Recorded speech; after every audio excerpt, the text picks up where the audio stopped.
Welcome to Agent Talks with the Authors Guild Foundation in collaboration with the Association of American Literary Agents and Literary Agents of Change. Today, we're here with Sandra Proudman on business strategies for writers. To what extent can an author write to the market? What to make of the trends and what's selling? Sandra has a presentation ready for us, and we'll have time for Q&A in a bit with Sandra and literary agent Sarah Khalil, who's on hand to moderate. Sandra Proudman, thank you for being here. Sandra is literary associate at Galton Zacher Literary Agency. She represents authors and illustrators across all age groups. She's also the editor of the YA anthology Relit, 16 Latinx remixes of classic stories, out February 6th from Inkyard Press. Contributor in the YA horror anthology This House is Haunted, out next spring from Page Street Kids. And the author of the YA fantasy Salvacion, out winter 2025 from Wednesday Books. You can connect with her on social media at Sandra Proudman. And Sarah Khalil, literary agent and editorial manager at Calligraph. Previously, she was at Needham and Williams for 4 years, and she's worked at Beacon Press and the IP law firm Sennett, Williams and Rogers. Serves the director of Calligraph's internship program and also on the Association of American Literary Agents DEI committee and co-director of their mentorship program. Welcome, Sarah, and welcome, Sandra. I'll go ahead and turn it over to you, Sandra, and I'll be looking for people's questions in the Q&A box. Thank you. Thanks, Johnny. I just wanted to say, introduce myself briefly before Sandra begins speaking and talk a little bit about this program. So along with being the moderator for this evening, I'm also a co-director for the mentorship committee within AALA and LAOC. The mentorship committee was founded to serve historically underrepresented groups, particularly people of color in the agenting community, and seeks to increase retention and promotion. This in particular is one of those programs, opportunities offered within our year-long mentoring program, and we're thrilled to see such a wonderful turnout for a member of our cohort as she leads with this presentation on business strategies for writers. Thanks, Sandra. Thank you, Johnny, and thank you, Sarah. I'm really excited to be here. I'm going to start sharing my screen, so hold on one second, everybody. Go share. Awesome. So I am so excited to be here with you all today. Thank you so much to the Authors Guild, Association of American Literary Agents and Literary Agents of Change for having me. And thank you all for taking, time out of your busy schedules to be here with me today.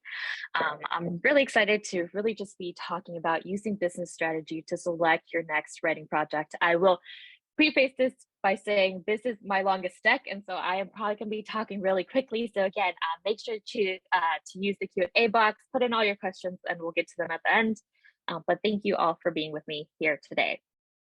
I wanted to start this conversation by really asking how many of you have heard write what you love and don't chase trends, and you've sent out a project that totally fits this to agents, or if you're agented to editors, and you've still gotten those dreaded passes, and you'll be like, no, but I did all of this. Like, why did I still get passes? And on the flip side, I wanted to ask, how many of you have written not what you loved, but what you thought would sell, or written for the trend, and you've still gotten those dreaded passes? And it's been like, no. I feel like a lot of the times publishing really leaves us feeling like this. It just leaves us frustrated. It just leaves us basically like Jennifer Lawrence after eating really spicy chicken wings and finding out that there is an even spicier one waiting for her. And we don't want to feel that way, right? I think, speaking as a writer myself, I feel like we always want to feel like we're using our time as wisely as we can, because the reality is that we're giving up a lot of our time. Sometimes we're giving up months, sometimes we're giving up years working on a single project. And that is time that we could have spent with our family and our friends. It is time that we could have spent on other ventures, which maybe could have even yielded us more money. It's time that we could have spent, working out, exercising, getting out in nature, hiking, going on adventures. It is time that we could have spent on our hobbies. And we don't want to feel this way. And I really think that there should be a balance between really those two thoughts. And although there isn't a magic 8-ball that will give us the perfect story at the perfect time, in my opinion, we can really use what we know about the industry, business strategy and market research to hopefully choose a project that has a good chance. And I really feel like at the end of the day, that's what most of us want to to really feel that we have a good chance of getting our project to the next step, whether that next step be getting an agent to sign us, or whether that next step be getting a book deal. We just want to feel like what we're choosing is the best choice that we can possibly make. And so today I'm really going to be talking about 6 strategies for selecting your next project using business strategy. A lot of what we're going to be talking about is market research. So I'm going to be going through some online tools for market research. I'm going to be talking a little bit about the rules versus being an exception to the rules. I'm going to be talking a little bit about comp titles. I get a lot of questions about comp titles, so I want to make sure to talk about comp titles and ways that you can use comp titles to your advantage. I'm also going to be talking about mastering the one-line pitch and what is the one-line pitch, what should I include in there. I'm going to be talking about focusing on story structure and characters versus plot. At the end of the day, what does it really come down to? And then, of course, we're also going to be talking about writing in multiple age groups and genres to make sure that you're really hitting as many points as you can possibly at one given time. So using online tools for market research. If you have ever talked about publishing with somebody outside of publishing, you may have ended up like this, where there is so much to talk about and so much going on that sometimes it gets a little confusing. But I actually love that there is so much, because that means that there are so many free resources for you to use. There is so much that you can do to really, elevate your knowledge about the industry by just going on the internet. And I think that's something that's really, really useful. And one of the platforms that you can use to your advantage that's completely free. So everything that I'm going to be talking about is free. So there is a really amazing website called Manuscript Wishlist, and what it is basically a website that allows you to see manuscript wish lists for agents and editors. And you can really go on there and take a look at all of these amazing agents, all of these amazing editors that have posted on this website. And it's completely free. One of the things it shows, of course, is what editors and agents are hearing. Because one of the ways that we build our manuscript wish list, of course, is going to be things that we're interested in, but we're also going to be building our manuscript wish list based on what we're hearing. For agents, it's going to be what we're hearing from editors that they possibly want, that we're interested in. And of course, for editors, they're going to be building a manuscript wish list from what they're hearing, their publishers want, and their imprints want them to acquire more of. And while you're doing this research, it's completely free. Go to the website, and the little QR code, you can actually scan it and it'll take you directly to the website. But if you take the time to really go in there and dig through, one thing that you'll notice is that sometimes you'll start to notice trends, right? And so when we're talking about market research, it's really about starting to notice and those trends that are happening. So you'll notice sometimes if you go through a lot of agent manuscript wish lists, maybe you'll start to notice the word romantasy, for example, start to pop up a lot in manuscript wish lists, because of course, from agents right now are hearing from editors that they really want romantasy. Romantasy is kind of like been the buzzword for a little bit of time now.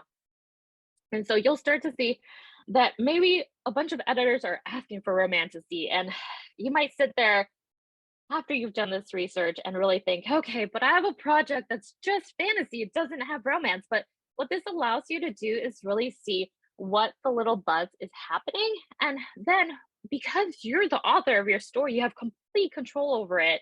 Then that really allows you to see maybe what you can infuse into your project. Maybe you have just a fantasy project, but after doing this research, you notice that maybe you actually want to transform this fantasy project into a romantasy. And this is a really great tool that allows you to dig further into manuscript wish lists. And there are dozens and dozens of manuscript wish lists listed on here from both agents and editors. And one thing to note is sometimes they're not completely up to date, but a lot of the times they are up to date. And of course, another resource that you can use for these manuscript wish lists is, I refuse to call it X. I'm not going to call it X. But on Twitter, there is a hashtag MSWL that you could search, and it'll actually again show you what manuscript wish list agents have put out and editors have put out on Twitter. I'm assuming it's probably going to start moving a little bit more into Threads and Blue Sky, etc. But again, this is a free resource that you can use, and again, it's going to show what editors and agents are hearing. It's going to let you really get to know, like, okay, this agent is asking for this. Yes, because they're interested in it, but nobody's going to ask for something. I mean, typically, most people aren't going to be asking for things that they don't think they can sell to. And so it's another resource that you can use to really see what the buzz is from agents and editors that they're looking to really acquire. And of course, you can take these and kind of infuse them into projects that you might already have. And so you're able to kind of shift. And of course, it takes a little bit of time to go back and revise, but if we're talking about, shifting with the trends, this kind of allows you to have a little bit of leeway with your projects. And I'll add once more that you're in control of your projects. You can change it at whatever time that you want, even if you're in the middle of scoring a first round, maybe if you're in the middle of the first round of submissions, you can have that conversation with your agent, like, hey, I've been seeing this buzz. Do you think we should change this in case we have to do a second round? And so you can pivot at any time based on these manuscript wish lists that are happening. And another amazing free resource that you have at your disposal is Publishers Weekly sends out free emails that show what editors have acquired. And so this is just a sample of one of the Kidlit emails, and there's typically anywhere from 8 announcements to 12 announcements of semi-recent acquisitions. Sometimes they're acquisitions that happened a year or two ago, but a lot of the times they're kind of in this in-between space of things that are still kind of occurring and trends that are still kind of happening in publishing. And this is really going to show you what editors are acquiring. And so you've seen those manuscript wish lists, but what is actually getting through the acquisitions process? What is actually getting acquired, who is acquiring what, and you'll start to again notice these trends. And what's wonderful about this is that they typically, for the kidlit ones, they come twice a week. The adult ones come as well, and then there's kind of like recaps throughout the week. And the more that you read and the more you get to know what's actually being acquired, you're going to start kind of noticing, when there's an influx of concepts. So again, romantasy is kind of a buzzword. You'll start to notice a bunch of little romantasy books coming out, and you'll start to see potentially when they start going stale, right? So if all of a sudden you've been keeping track of what has been coming out of Publishers Marketplace, and you start to notice not necessarily when they're announced, but the schedule. So every single announcement will say, this is a book that's coming out in fall 2024. All of these themes. So the first one's fall 2024, the second one's fall 2024, and then the third one is summer 2026. But you'll start to notice, like if all of a sudden you're starting to notice everybody all of a sudden has a romantasy for 2024, and you're just about to go out courting with a romantasy that's 2024, or you're just about to start writing, I should say, a romantasy, maybe that's when you're kind of like, by the time I get this out, by the time it's 6, 8, 2 years later, are people going to still be looking for romantasy when everybody already has one for a couple of years from now? Maybe not. And so then maybe you kind of pivot with everything, right? And so this is a great way to kind of, again, start to notice these trends, start to see like where there are potential holes in them.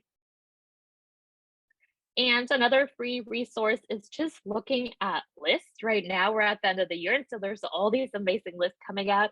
This is just a screenshot of the one from the Goodreads Choice Awards. We can see that pretty much these are all of the categories: so romantasy, fiction, YA fantasy, fantasy, horror, and these are the winners, quote unquote, by votes of these categories from this Goodreads Choice Awards. And we can see that romantasy, Fourth Wing by Rebecca Yarros, got almost 400,000 votes. And so when you look at these lists, you want to really start to notice, in this case, not necessarily trends, but maybe you want to build your to-be-R list based on what the outcome has been, right? Maybe you want to add Fourth Wing, Yellow Face, Happy Place, etc. into your to-be-R list. And really, when you're reading, get to know why these projects are exciting readers.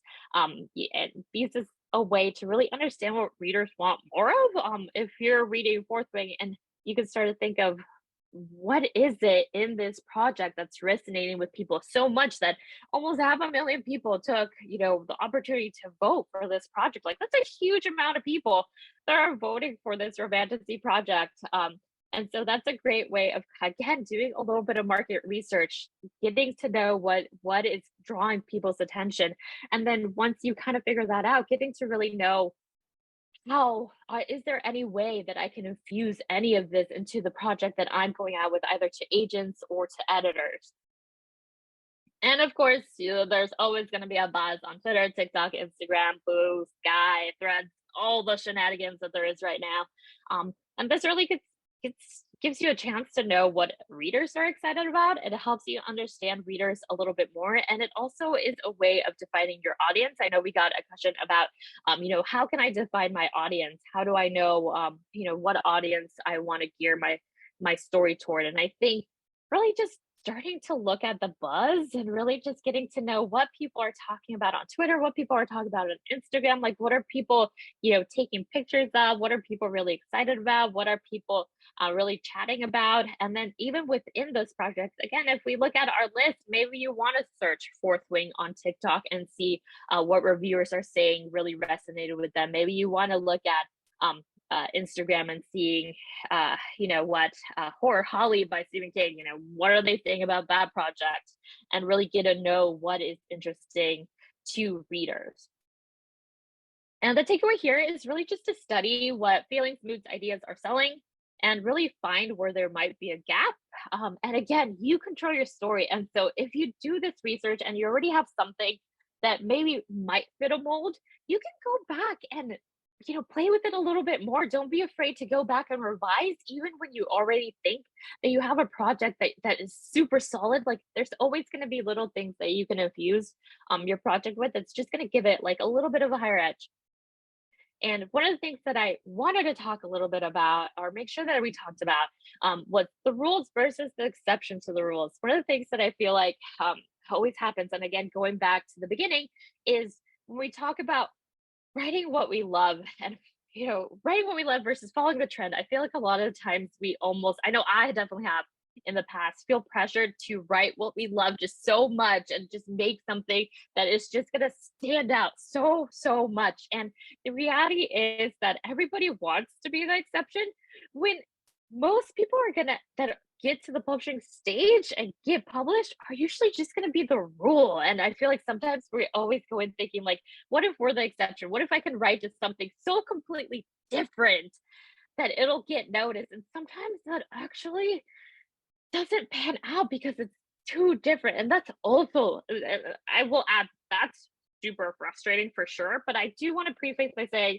that there's nothing wrong with being the rule. There's nothing wrong with simply, the reality is that publishing is a business. And when we talk about business, people are going to be taking the safer bet more often than not, especially when we're talking about categories right now like middle grade. Middle grade is struggling tremendously since Barnes & Noble changed its whole acquiring. For anybody who's not familiar, Barnes & Noble isn't stocking middle grade, basically almost no middle grade. And so middle grade has really been hurting. And so people right now, more often than not, are going to be taking that safer bet, especially when we are talking about middle grade.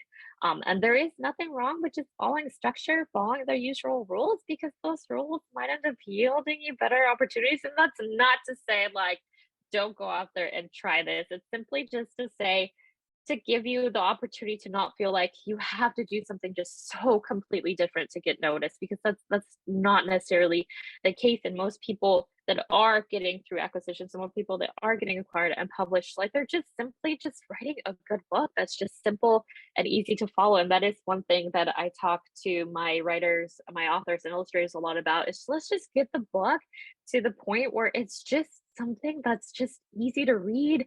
It's something that people can just enjoy. It's something that doesn't super confuse people. Because I think right now more than ever, everybody just wants to be distracted by something that's kind of just easy to follow. And I just wanted to make sure to say that it's okay to not be the exception. It's okay to be the rule when we're talking about publishing as a business strategy. And of course, comp titles. Comp titles are something that I get asked so much about because it's something that does hold weight. And I think there are two times that maybe it holds. I think there's a time where it holds less weight, and the time that I think it holds less weight is when you're at the point where you're sending to agents. At that point, like comp titles aren't like super duper duper important, but of course you can't always have better comp titles than not. And the reality is that one of the things that we can look at in order to quote unquote magnify our comp titles is something that actually the TV and film industry does a lot of. You'll notice that we have so many Spider people now because Spider-Man is a tremendous comp title, right? Everybody feels really secure in knowing that Spider-Man will resonate with people. Everybody feels really secure in knowing that Spider-Man is likely to yield great box office results. And we also see this in publishing. For example, Alice in Wonderland. We have so many Alice in Wonderland retellings because, again, when we're looking at comp titles, when publishers are thinking of comp titles, something like Alice in Wonderland is already kind of a proven comp title. And something like Pride and Prejudice is already a proven comp title. And so you'll notice a bunch of books coming out with these really strong commercial classic comp titles. And this is another way that you can kind of, again, infuse your project, right? When we're talking about comp titles, using what we already know sells. So for example, you might have a project where, again, this is all in hindsight. So you are the master of your project. You can edit it at any point. If you get to the point where you're sending out a query or you're about to go on submission and you sit there and you look at your comp titles and you really realize that you just don't feel that secure in your comp titles. You don't feel like you have comp titles that will really stand out. You can go back and infuse things. So for example, if you sit down and you look at your comp titles for a project, you can say, hey, wait a minute, like this is a project that like I just can't come up with like one of these really commercial comp titles for. I just can't come up with a comp title that I think is really just going to open people's eyes. I want to go back and infuse my project with one of these comp titles that I think is going to strengthen my proposal, either to an agent or to an editor.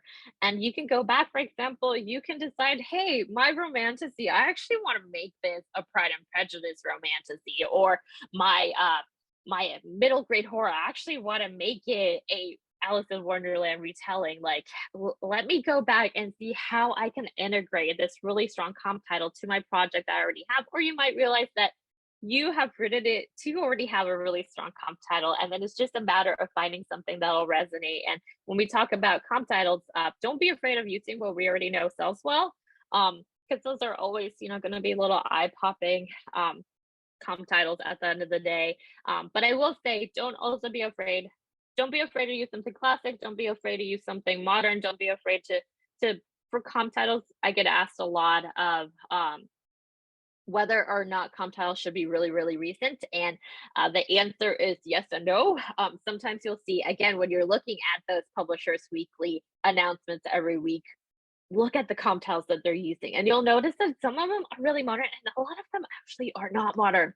You'll notice like Jurassic Park. I noticed off the top of my head, like Jurassic Park was the comp title. Of course, there isn't necessarily there have been newer Jurassic Parks, but they were comping like the old Jurassic Park.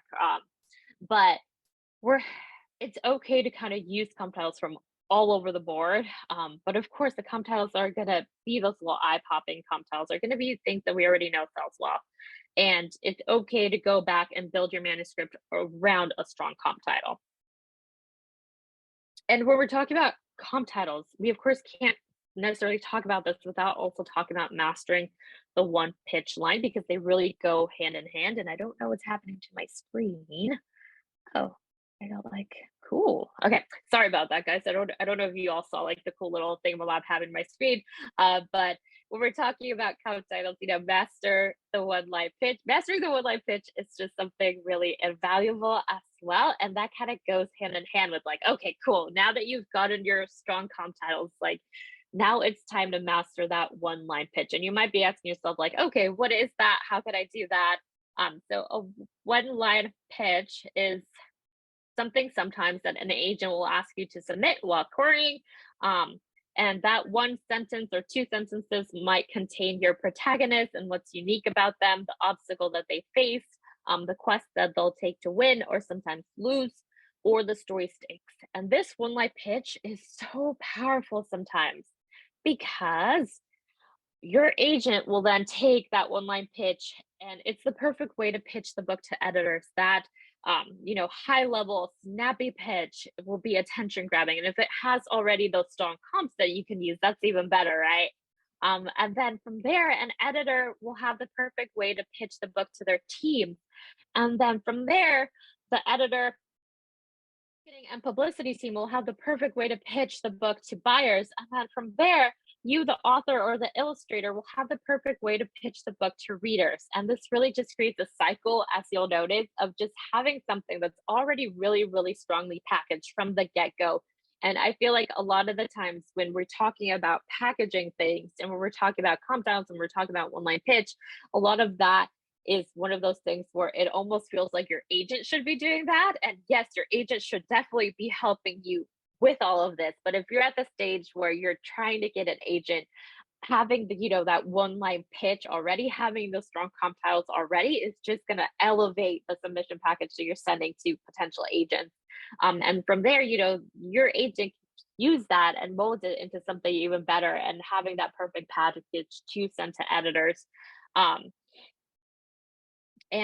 you might be saying, okay, what's an example of a pitch, and what's an example of how it kind of gets used, and what's an example of how it really is important?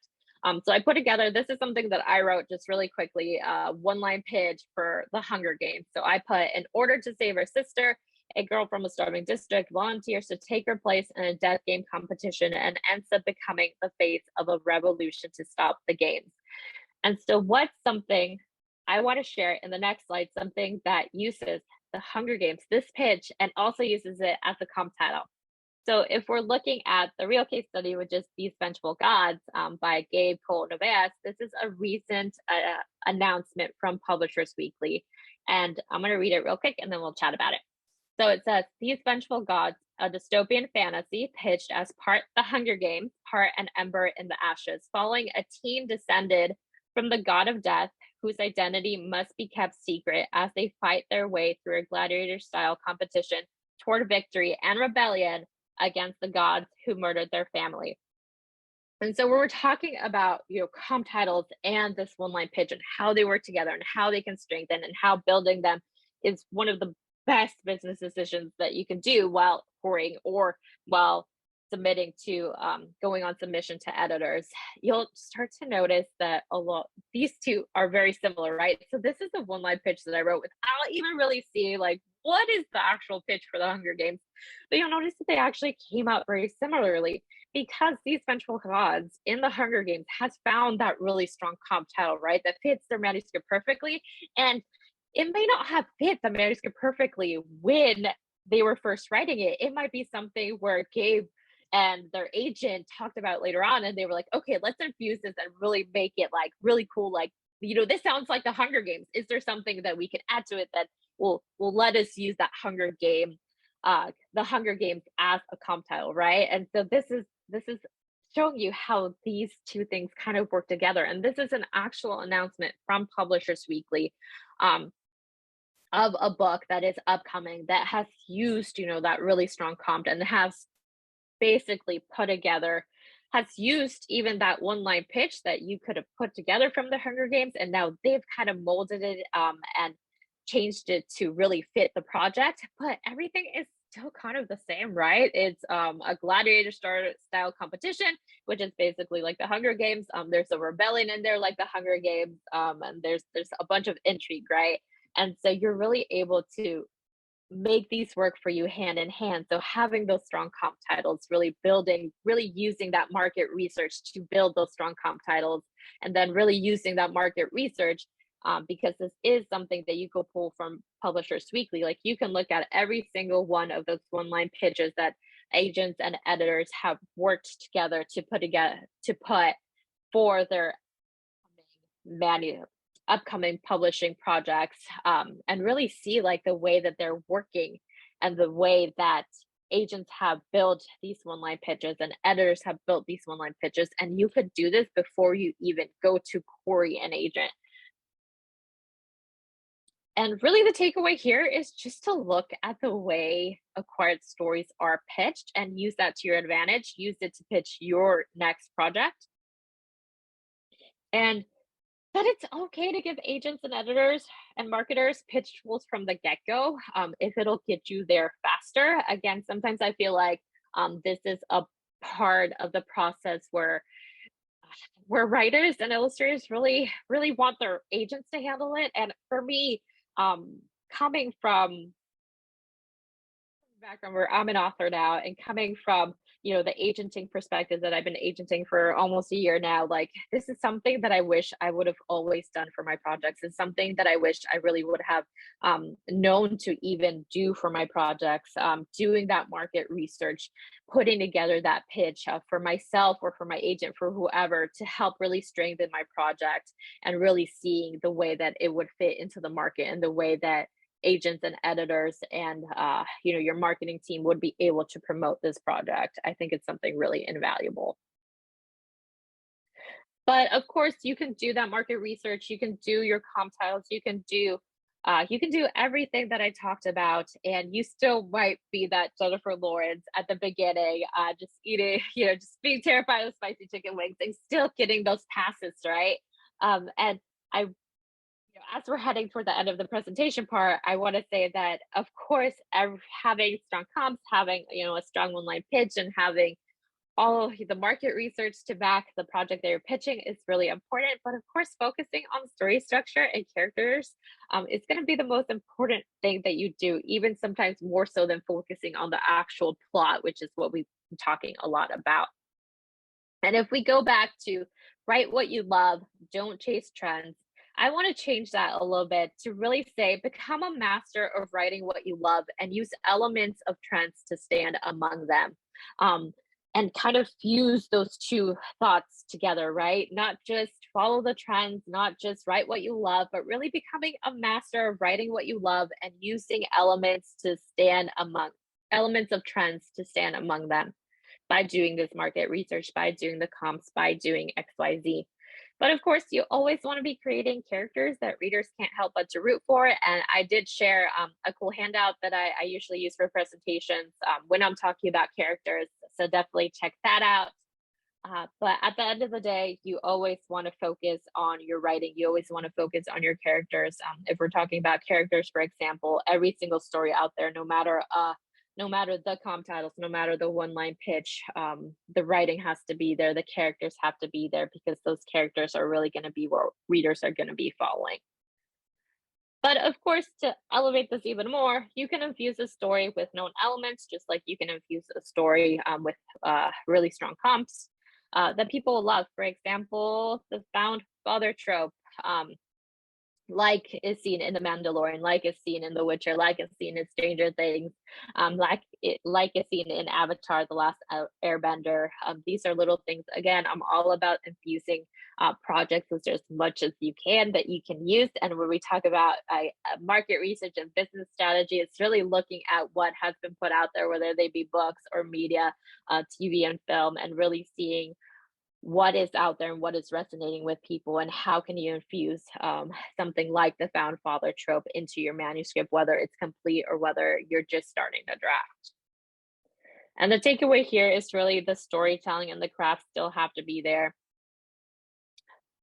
And when we get, this is the last section before Q&A, but really at the end of the day, publishing, I think, has moved into a place where we're seeing more and more authors, more and more illustrators just having to write in multiple genres and age groups. And a lot of it is because people are interested in doing this. And it's, when I first started writing and querying, everybody always used to tell me, the next project that you write, make sure that it's in the same age group and genre as the one you've already written. And so I did that for like a few times. And then I started really looking at what other authors were doing and other authors that wrote full-time. And I started to notice that a lot of the authors that were writing full-time were having to write in multiple age groups and genre. We're having, just announced a YA sci-fi science fiction book, and then all of a sudden they were announcing a middle grade contemporary project, and all of a sudden they were announcing that an anthology, right? And so I started to notice that they were kind of all over the place. Strategically so, because of course, when we talk about publishing, we always have to talk about, and we talk about business and publishing, we have to talk about the money, right? And so when you're writing in multiple genres and multiple age groups, that just gives you the ability to really think about publishing monetarily and think about, okay, like, how am I actually going to be, how's everything that I'm putting in going to come back to me whether it be by getting published, and of course by getting published, your advance counts for everything. And so how is the time and energy that I'm putting into publishing, how am I going to get that back? And so one of the ways that people are doing that, and one of the ways that people are getting to the point where they can work in publishing full time, is by writing in multiple age groups and genres. And this is a little bit more specifically for people who are going on submission after already signing with an agent. But this is something that is important to chat about. For example, I'll preface the list that I have for everybody by saying that agents typically like to keep non-compete and option clauses limited. And so, for example, in your contract, once you get to that point, there'll be a non-complete clause and then there'll be an option clause. And a lot of the times we talk about option clauses, so a lot more people are familiar with an option clause, but an option clause will basically say that a publisher has right of first refusal or first review for your next project. And we try to keep those limited in order for our authors and our illustrators to be able to do different projects. The non-compete clause on the flip side is a little bit different in that it says, when it's really wide, it'll say something like, your publisher, you can't publish anything else before your book comes out and 3 months after your book comes out. And so that's a very wide one. And so what we try to do is we try to limit that in order for our authors and our illustrators to be able to pursue other projects. And so we'll limit it to something like, okay, it's okay, but it's 3 months before and 3 months after, but the non-compete clause is only going to be applicable to the author's next book in the genre and the age group that this original book is in. And this is important because by having those really narrow clauses, it allows you, the author or author illustrator, to pursue different projects in different age groups and genres. So for example, you can go out with a middle grade fantasy book and also go out with a YA romance book or YA contemporary book. They're going to be completely different projects. And because we've narrowed down those option clauses, it allows you to pursue different age groups and different genres. For example, you can go out with a middle grade fiction and then go out with a YA memoir, or you can go out with the YA contemporary and then you could go out with a nonfiction memoir. And again, as long as your agent is really focusing in on narrowing down those option and non-complete clauses, this really gives you the breadth and the opportunity to be able to pursue really anything that you're interested in pursuing. For example, graphic novels is something completely different. Anthologies don't even apply to any of this. So you can be in basically as many anthologies as you get invited to and are able to get into. You can be an anthology as an editor and then be in an anthology as a contributor writer. You can have a short story collection that you try to put out. You can do IP, intellectual property. And of course, all of this kind of depends chatting with your agent and making sure that you're not trying to do too much all of a sudden that you can't do everything really well. But this is just to really let you know that you don't have to put all your eggs in one basket. And I think when we talk about business strategy for selecting your next project, the reality is that you can select more than one project. Again, one of the things that you could really, sometimes a few things that you really control is what stories you put out there. And you don't have to put all your eggs in one basket. You can build, YA fantasy and then put together, comp tiles and a pitch for a middle grade science fiction project. And you can really just use everything you've learned to maximize. You want to be, Keanu Reeves with those puppies, if you want to be Keanu Reeves with all the puppies, right? I think by having those narrow clauses now, it really has given authors and illustrators the opportunity to just broaden what they're doing. And of course, at the end of the day, broaden their income sources. And I think that's really important too. When you're building that business strategy around your next project, is seeing how you want to monetize your writing at the end of the day. And the final takeaway before the Q&A is really, you can do all of this and still be Jennifer Lawrence with the chicken wings. And that's one of the tough realities, I think, with publishing, is that there is no magic 8-ball a lot of the times. But I do think that if you're doing the market research, you're giving yourself the best chance possible. And again, sometimes that's all we really want, to give ourselves the best chance possible. But on the flip side, if the best chance possible still doesn't pan out, I of course want to end this presentation by saying, give yourself the ability to still be wrong. A lot of the times most of the time everybody is going to be wrong. I've been wrong plenty of times in my career, and sometimes it just takes like the right project at the right time, and all that's really gonna that's all that's really gonna work, right? But I do think that if you do want to get more into the business end, doing a few of these things that I've mentioned, like looking at comp titles or building a really strong online pitch, or doing that market research to really seeing what editors and agents are talking about, will give you that strong chance, give you that best chance possible. And then I will pass it over. Again, thank you so much for having me. I am passing it over to questions. Thank you, Sandra. I have some questions here. First question is broadly about trends.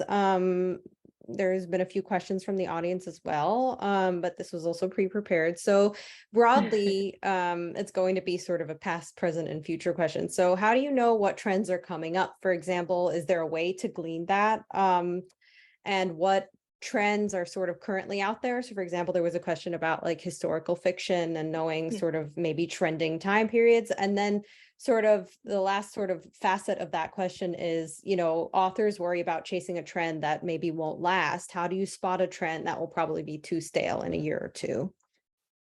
Yeah, and I think doing that market research and having your feelers out is the best thing you can do. So looking at those publisher weekly emails, looking at what the buzz is online is one of those ways. But a lot of times, like, it's hard to tell.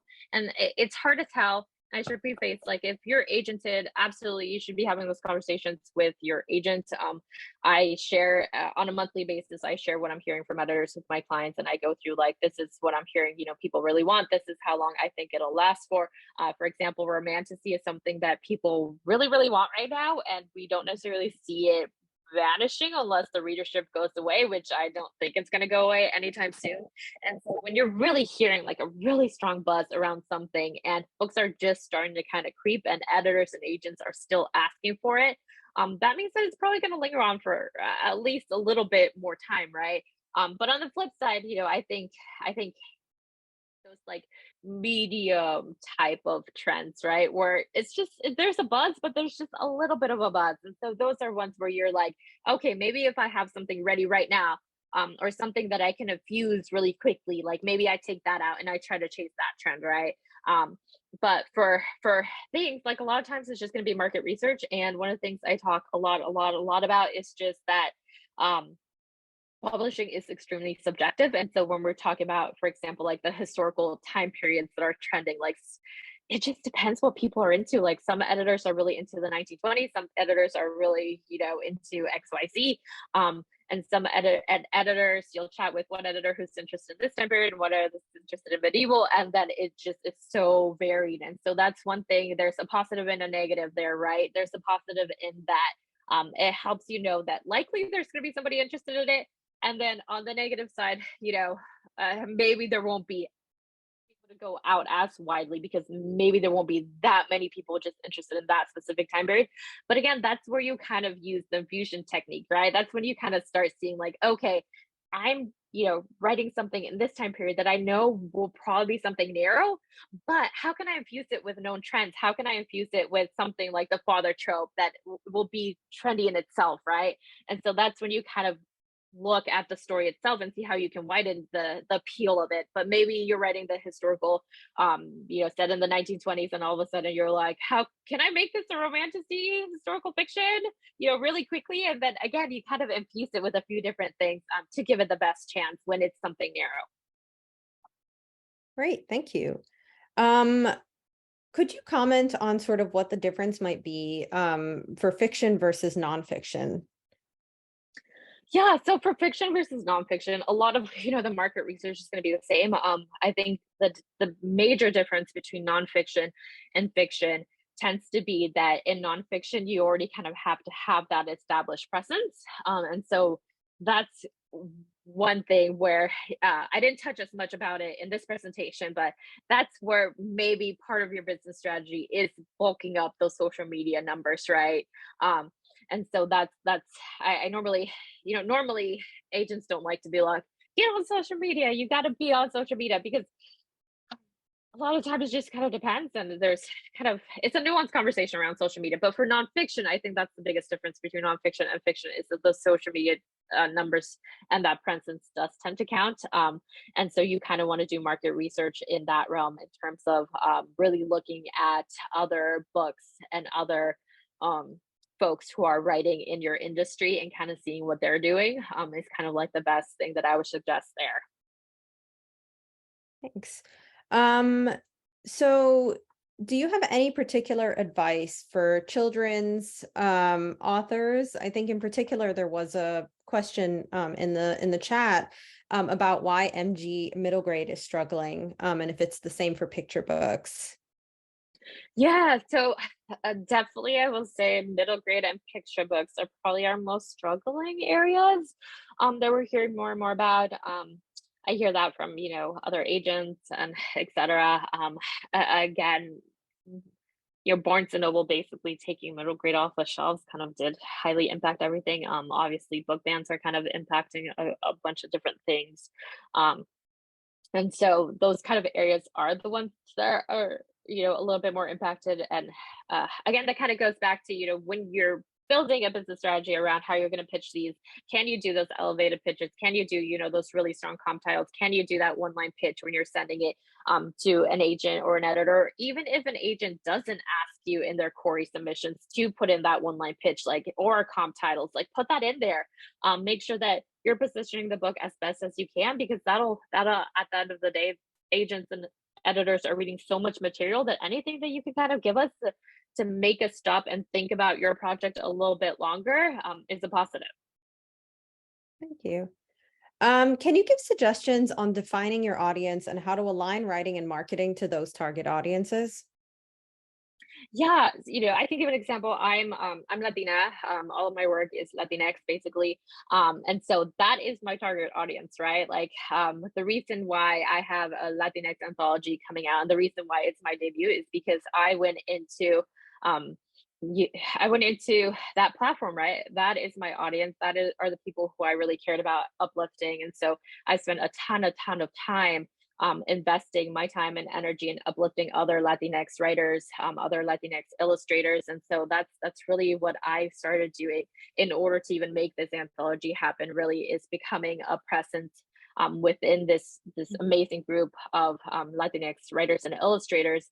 And when it came time to me, going in and saying, I want to make this anthology happen, and I reached out to all these amazing people. They already recognized me from seeing me online, even though I didn't have a book out already. I already became part of the community, right? And so really making sure that any community that you find that you want to be a part of, go in there and just uplift other people. And that's really going to be the way that people start to remember you and recognize your name is just going to be by doing something really positive for that community. Mm-hmm. Do you have any advice for navigating the hot button cultural and political issues you were just talking about, book bans and whatnot, or historical writers writing outside of their identities? Yeah, so for historical writers writing outside of your identities, I think that's a really nuanced conversation, right? It's at the end of the day, I think a lot of agents will probably agree that probably isn't the thing to be doing. You kind of take a step back and you say, do I really want to be do I want to give the opportunity for somebody else that is the culture that I'm trying to represent to have this story first? And so that's a little bit more of a nuanced conversation. But for the first part, when we're talking about book bans, the reality is that they are happening. Book bans are a topic that I'm really interested in. Again, my book literally has Latinx on the cover. There is a chance it's going to get book banned, and so it's something that we've had Pen America come and chat with us at the agency at Gonzaga with our clients. I've sat on 2 or 3 Pen America chats already, and just gotten all the resources that I can have at my disposal, because the reality is that book bans are real and they're happening, and they, depending on what happens politically, they might start to go away, but they're going to be here and they're happening. And every year by year, if you look at the numbers from Pen America, who is doing a bunch of the research, they're doing just a huge amount of research and what book bans are happening and where they're happening. And they have all the statistics there. But the reality is that they are happening. And the reality is that although publishers can say like these aren't really affecting us, we can see, for example, candidly from Scholastic, right? We saw them kind of doing something because of the book bans, and luckily they kind of retracted and they kind of like realized like, oh no, this isn't really the thing to do. But the reality is that book bans are going to affect things. And so you can kind of, I think that's one where you have to think about your personal position and how much you want to be the exception to the rule or the rule. Again, there is nothing wrong with being the rule. There's nothing wrong with writing a book that isn't going to get banned. And of course, when you're talking about the exception, it might be tougher to get through, but you might feel it strongly within yourself to be that exception, right? Especially when we do talk about book bans. So the reality is that we need books who that cover all different. We need diverse books. I mean, at the end of the day, we need diverse books, and so we need both of those to really keep going through the system, right? And so for book bans, they are happening, they are real, and it's kind of up to you how you want to navigate this difficult time period that we're going through. So you consider sort of your personal values and what you like, your goals, and also, talk to your agent if you can, if you're agented in that respect. Some agents in particular, they do tend to, advertise on their pages that they actually do want, riskier, bolder voices. So I do think that is, worth paying attention to if you are concerned, because then you'll have an advocate, even if, the worst happens, the book bans, so to speak. Yeah. So what if you're unsure of your manuscript's genre? For example, women's fiction versus cozy versus romance. How do you navigate that? Yeah, so one of the things that we're seeing more and more of is just genre blending. Again, romanticy is genre blending, right? And so you might find that your manuscript is actually genre blended, and then you can say it's a cozy romance. And so don't be afraid to genre blend a little bit, because I think more and more agents and others are really looking for that genre blending, especially as we see romanticy doing so well. And so that's a great way. But let's say you really don't feel like it's going to be that genre blending. Really go out and, again, those strong comps, like see if you can find something really similar and see that's doing well, that you're like, okay, this is getting a lot of buzz, this is getting a lot of attention, this is the way that I want to frame my book. Because you'll see a lot of, so sometimes what we call a book isn't actually what it is. For example, this has been happening a lot over the years as a sci-fi writer with science fiction, where it's being called fantasy and it's not fantasy, it's science fiction. And so sometimes you have the opportunity to frame the book the way you want it to be framed. Mm-hmm. Okay, can or should an author get a different agent if switching genres?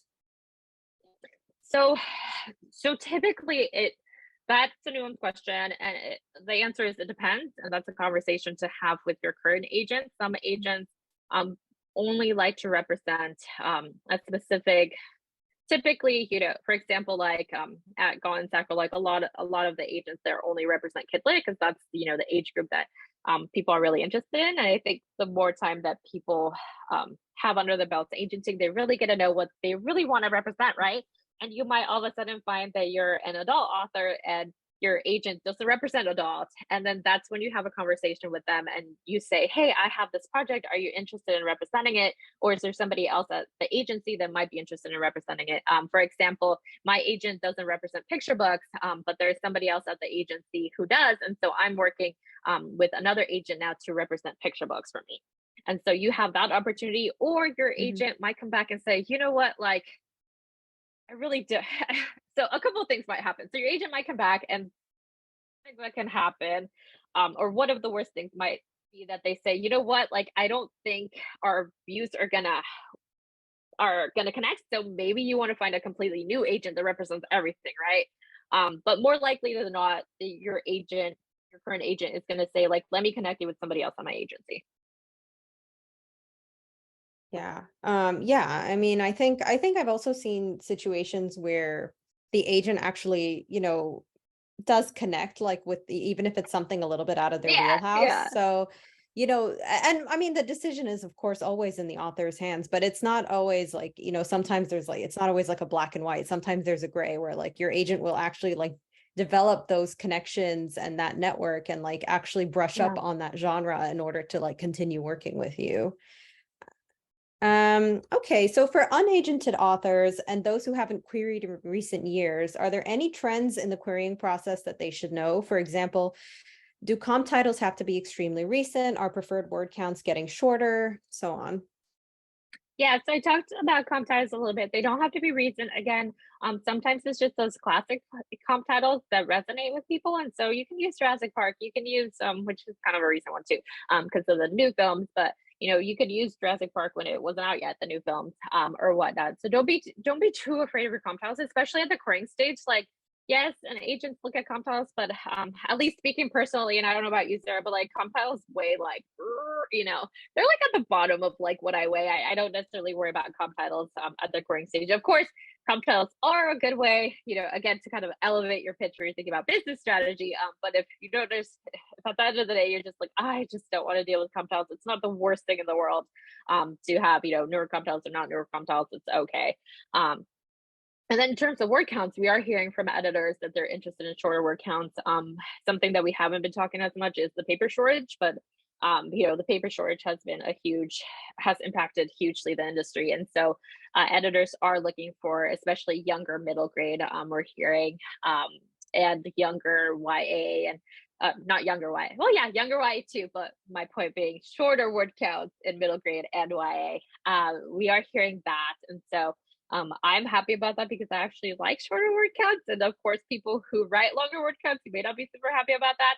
But again, when we talk about word counts, we talk about everything. It's just about getting the story to be as, quote unquote, as simple as you can make it. And I think word counts kind of go into that, where if you have something that's really bulky, maybe you can simplify it further in order to get it to the point where it's hitting, a little bit of a shorter word count.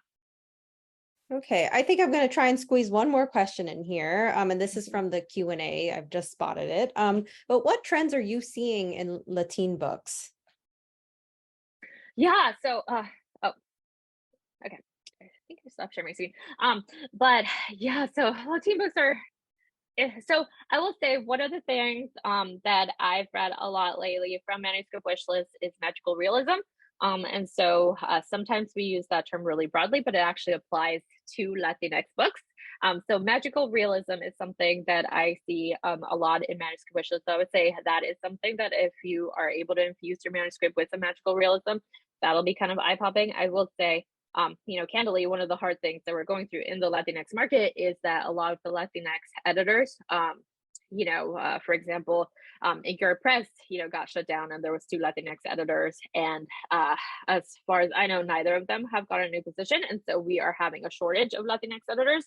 And so that is something that I'm hoping in the new year, we are able to see these folks. I know at least, 4 or 5 really incredible Latinx editors who are trying to get back into the industry. So I'll say if anybody's listening to this, that wants to put together a Latinx imprint, please reach out to me. I will give you the names of these amazing folks because I think that is one of the hard things that we are facing as Latinx writers, is that the amount of editors that we are able to go to has shrunk drastically. But magical realism is something that I'm hearing. Thank you. Well, I don't think we have any time for more questions, Johnny, do we? Yeah, this has been a great hour. Sandra, thank you so much. Thank you, Sarah. Thank you. We have many unanswered questions always, but know that I and other Authors Guild staff are always looking through those, and we plan future programs about what you want to learn about. Were you referring to Las Musas? Are you a part of Las Musas, Sandra? I am Las Musas. Oh, yeah. I'm part of Las Musas. Yeah, we work with them plenty. Yeah, they're wonderful. Yay. I highly recommend them, or any other group to support your fellow authors, even if it's just a fellow debuts. Those things seem really helpful. All right, well, again, we'll have another Agent Talks event in late January, so we can look forward to that. This is our last webinar of the calendar year, I suppose. So happy holidays, everyone. Yay. Thank you for being here. Happy holidays. Happy holidays, everybody. Thank you.